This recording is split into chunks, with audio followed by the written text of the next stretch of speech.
James Bradbury showed up. I don't know if that was a surprise or not, but he was there, but he was not playing the position that he normally plays. There's so many peels of the onion here. We're going to talk more about it with John McMullen, Birds 365 on the Jacob Media YouTube channel, weekday mornings at 8. Here on the Sports Bash Live right now on 97.3 ESPN. And, John, I don't know, were you surprised that Bradbury showed up today?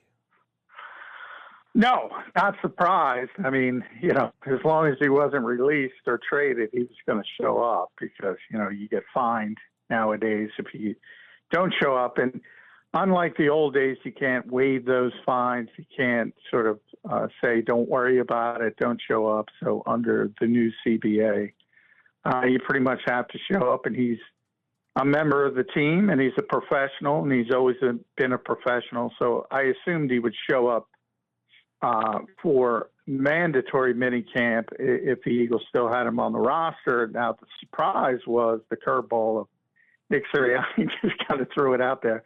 Oh, he's going to play safety. And, you can look at that a couple of ways. I mean, my first thought is, hey, rest of the NFL, look at how versatile this guy is. He can play the corner, played in the nickel last year. Now we're going to play him in safety. But we never got to see it. I was very interested. Hurt himself in individual drills, was in the injury tent for a while, came out, seems fine because he watched practice, but he didn't work in the team drills. So, if you want to be a conspiracy theorist, maybe that was a wink, wink. Hey, go in the injury tent for a few minutes. Let's pretend you have a groin and let's kick this thing back to training camp and try to work out a trade. Yeah, I mean, there's so much here. I mean, if you're James Bradbury and you show up, and of course, and I agree, like he was going to show up because of all that stuff, but, I didn't know if the Eagles were like, hey, don't bother showing up. Did they want him to show up? He shows up, and you're basically saying I got no shot to win my job? Like, is that what you're telling me? I have no shot to show you that, hey, I had a down year, or maybe the system scheme, we didn't see eye to eye. Vic Fangio runs he's more of a zone guy. That's more my style. Like, are you surprised that they started this off by not even considering him? No, I think that's the wink part. I mean, I think both sides realize that his future's probably elsewhere. And, I agree. I mentioned on my show, probably with you, Mike, and I said I thought, if the draft went a different way and say they, Pittsburgh didn't take Faltano and the Eagles drafted him, I thought, this would be a perfect defense for James to try to have a bounce back year. But the board fell the way it fell. They got not only Quinyon Mitchell, but then they got Cooper DeJean in the second round. So at that point, the writing is on the wall. We're not even talking about Kaylee Ringo is a second-year player with a huge upside, had a tremendous day today, was the player of the day. Isaiah Rodgers has been great this spring. So all of a sudden the Eagles are really deep at corner. They don't need them at corner. They're not as deep at safety. So, from that perspective, you say, maybe it makes some sense, but I think it's more about increasing that versatility for a potential trade partner down the road. But yeah, he's not. It's unfortunate, but when the NFL talks about being a meritocracy, that's a bunch of what, because so many other things come into it. When you draft somebody with the 22nd pick and you draft somebody with the 40th pick, even if Bradbury's better right now, it's not going to matter. You said he might have a future elsewhere. Does that mean another team, or do you think that he profiles as a safety? No, I don't think he does. I mean, Nick mentioned Charles Woodson, who's a Hall of Fame player and started at corner and then played the slot and then played in the safety. That's one of the great defensive backs of all time. He was very physical. Ronnie Lott, a lot of people forget, started at cornerback before moving to safety. And I just, it's a different game from that perspective. You almost can't be as physical. as those guys in today's game. So maybe it's not as quite the kind of bit of emphasis. But when you think about safety, you think about a short tackler and some physicality. And James strikes me as an outside zone corner. I think that's what he is. That's what he does best. And when he ultimately does find another team, that's where they'll use him. I don't think there's any doubt about it. He's a great zone corner. Yeah, which is why it's a little surprising that this has kind of come to, hey, go over and play safety. That being said, he's over at safety because the Eagles have a lot of corners. What does that corner room look like out in the field today? Yeah, like I said, Ringo was just tremendous, and he was the starting corner opposite Darius Slay. Everybody was there today with the exception of Landon Dickerson. Everybody available, who's not hurt. And Landon's absence was excused. So no issues from that standpoint. And Kaylee Ringo got the start outside corner ahead of Isaiah Rogers, who was great at the OTAs, ahead of obviously Quinyon Mitchell, ahead of Cooper DeJean, and even if you want to throw Bradbury. And he was two great reps on deep throws, one to John Ross. He was running stride for stride with a 4-2 guy, and Paris Campbell is a 4-3 guy. He just easily, because he's a 4-3 guy himself, so he easily can run with them.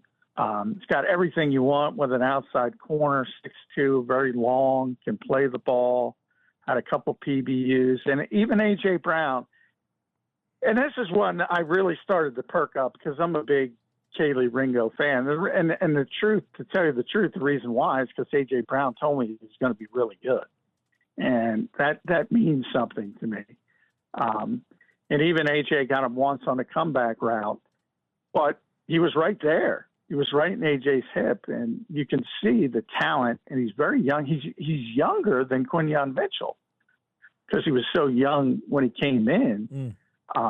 Really, really big upside for Kaylee Ringo. When the other two would be Mitchell and DeJean, where did they kind of find themselves today?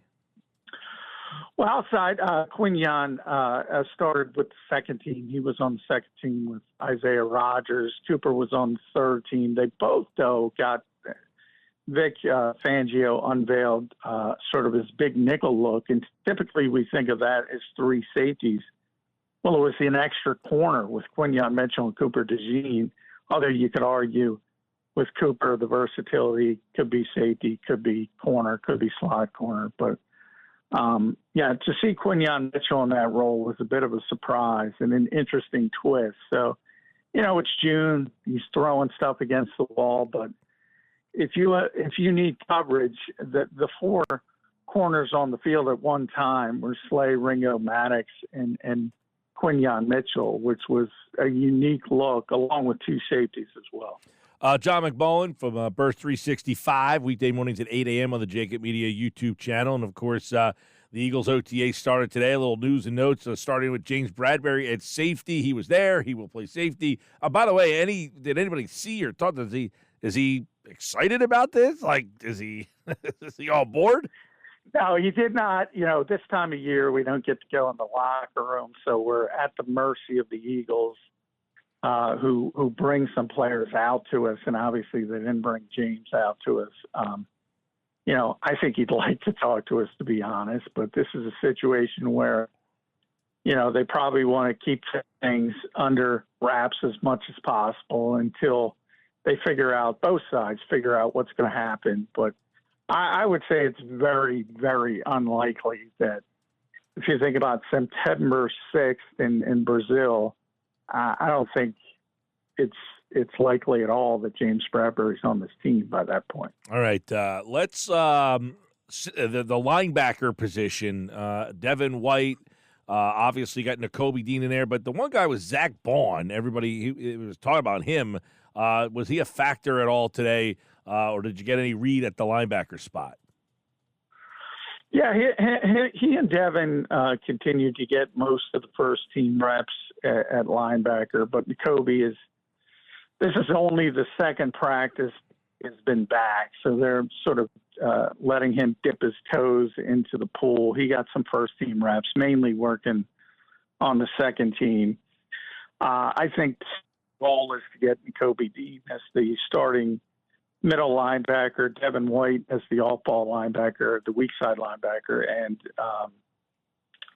Zach Baun will kind of push him. I think ultimately that's where the Eagles are going. But, yeah, it's kind of interesting because when the Eagles first signed Zach Baun, there was a lot of comparisons with his college teammate, Andrew Van Ginkel, similar players. And we got to talk to Zach today, and he was talking about tapping into Van Ginkel. Had a great season playing for Vic Fangio last year, but more in that edge role as a hook defender, he likes to call it, where it's that fans love when when they drop into coverage, the pass rushers. But Van Ginkel was really good at it, and we thought, and Howie, and the reason why is because Howie sort of intimated that they're trying to replicate what Vic was able to do with Van Ginkel in Miami, and all of a sudden Vic gets him here and he says, I think he's an all-ball linebacker. And Zach said he can play both, and it's an interesting player. But right now he's taking those first-team reps at weak side linebacker, and he's looked good. He's looked solid. He hasn't made a lot of mistakes, and the defense has certainly outplayed the offense to this point. Of course, everybody's in pajamas, as Bobby King would say. Speaking of the offense, there was a mammoth man playing left guard today. Was that a bit of a surprise? Yeah, a little bit, because he is, as you mentioned, Mekhi Becton's 6'8", so you have him playing left guard. Landon obviously wasn't there.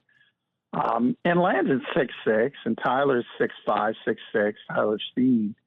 So you say, well, what's the difference between 6'6" and 6'8"? It doesn't seem like much on paper, but boy, it looks like a lot more in person, because Mekhi Becton, blocks out the sun.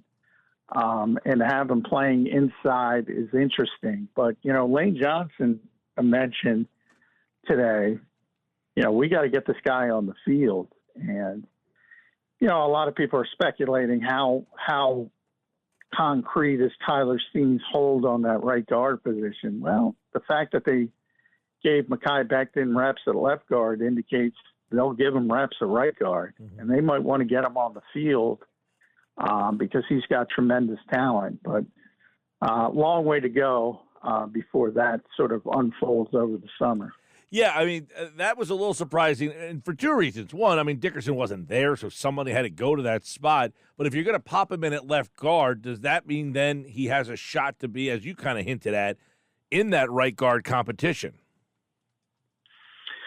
Yeah, I think so. And look, it's Tyler's job to lose, but, he could lose it. I go back to the Super Bowl season when Isaac Seumalo was a young player, and the Eagles wanted him to win at the time the left guard spot. And he was a starter early in the season, didn't play well, and they benched him for Chance Warmack, who didn't play well, and then they benched him for Stefan Wisniewski, who sort of held down the fort and was the starter in the Super Bowl. I could see something similar happen here with some of the veterans, not only Mekhi, but, they signed a new guy who's got 36, 37 starts in the NFL. Matt Hennessy's here if he can stay healthy. So there's a bunch of veteran sort of safety nets if they want to go that route.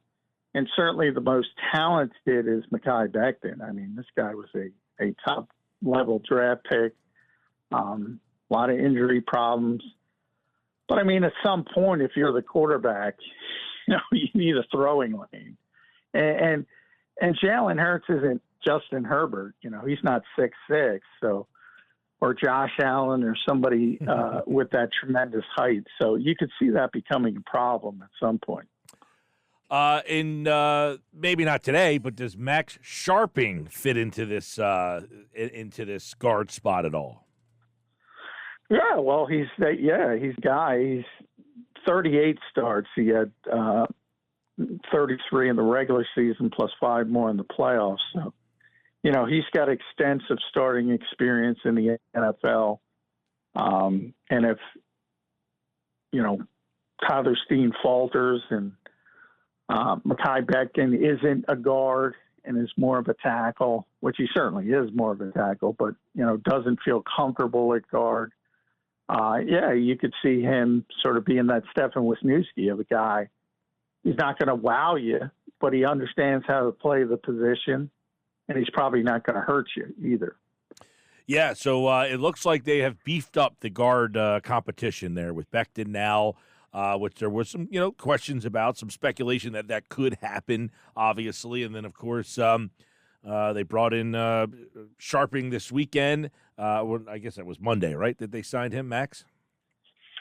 Yeah, yesterday, yeah. So, it was interesting, the eve of minicamp, the timing of it. And, it indicates they weren't happy with what they saw at the backup spots, and some of the guys who, maybe Hennessy isn't healthy. Trevor Keegan, a lot of people, put way too much on a fifth-round pick, as they often do.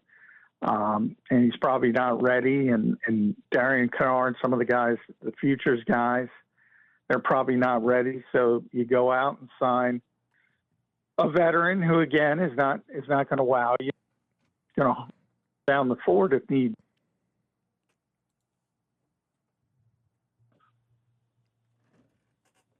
We got you, John. You were breaking up there for a second. Yeah, I got you. Hopefully you got me. Yeah, Can you hear me? Yeah, I got you. Yeah, you were left for a second there, but you're back now. John McMullen, Birds 365. Eagles OTAs continuing today. And I guess the one guy who had a pretty good week last week was Isaiah Rodgers. Was he a standout again today? Yeah, he did play well, but he got knocked down to the second team. I'm like, whoa, that's harsh. That tells you how good. He played so well in the OTAs open to the media, right, and made so many splash plays and coverage plays. But, I questioned, and I mentioned, when you were on my show, I mentioned you have to understand what's going on with OTAs, who's there, who isn't there. One of the practices, Slay was there, wasn't at the other. Ringo missed the first one. And that was my whole point. If Ringo was there, well, he's probably the starting corner because they're going to defer to the player that's been here. And that's what they did with everybody back. And Ringo was sort of the player of the day. So if you ask me the player of the day in all three practices, it was right corner, right corner, right corner. It just happened to be Rodgers, and then Ringo. Yeah. Well, I know you and everybody else is keeping an eye on that room because there's a lot of guys in there. Everybody seems to have a flavor that they like. Some like Rick, some like Ringo. Obviously, the rookies are in the mix there as well. Everybody always loves that. And I guess Bradbury's not. I guess Bradbury's not. No, he's not. He's not in the mix. He's not. Yeah, I wish he was because I like James personally, and I think he's a really good player, and I think he'd have a bounce back season in Vic Fangio's scheme. But when you draft a guy 22nd overall, when you draft a guy 40th overall, who the owner happens to love. When you have a Kaylee Ringo, who's, A.J. Brown raves about, when you have these types of players, they're young, they have significant upsides, and it's more than just about 1 year and things like that. So they're trying to get those younger guys up to speed as quickly as possible. Anybody else that's getting a shot here that stands out? I know Ross is there. We obviously know that he's kind of, I don't know, would you consider him a long shot? Yeah, I don't know if he is a long shot because the group kind of falls off a cliff after AJ and Devontae, the wide receiver group. And, it's wide open. Paris Campbell is getting the most reps with the first team. And certainly they'll default to him, but he's not wowed. He's not stood out all that well.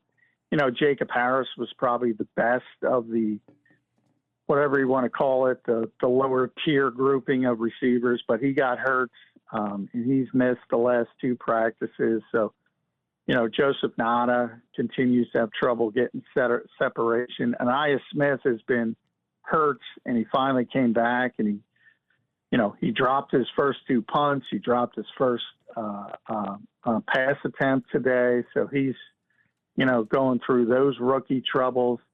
They have some issues when it comes to depth at wide receiver.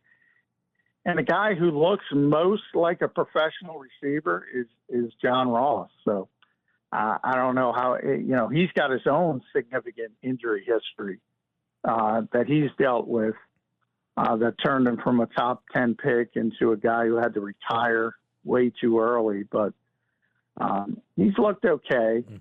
But they have some issues at backup receiver, no question about that. Yeah, no question about it. If A.J. Brown or Devontae Smith got hurt, they probably don't even have an answer who the next guy would be.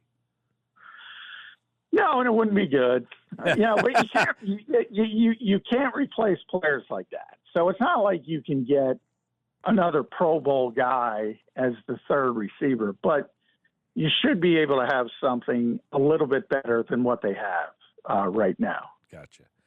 Well, John, OTAs are back. It's good to catch up with you, buddy. I'll be on with John tomorrow at 8:20 on Birds 365. Then I'm off to London, so I will not be around for the rest of the week. You're getting me on my day that I'm flying, but I'm not leaving until a little later, so I figured we could have a little bird. London. Yes. What are we, a Phillies game? I'm going to the Phillies game. Yes, I am. Nice. Yes, I am. But nice. I didn't know that. Talk a little birds with you in the morning before I go. All right. Sounds good. Appreciate it, Mike.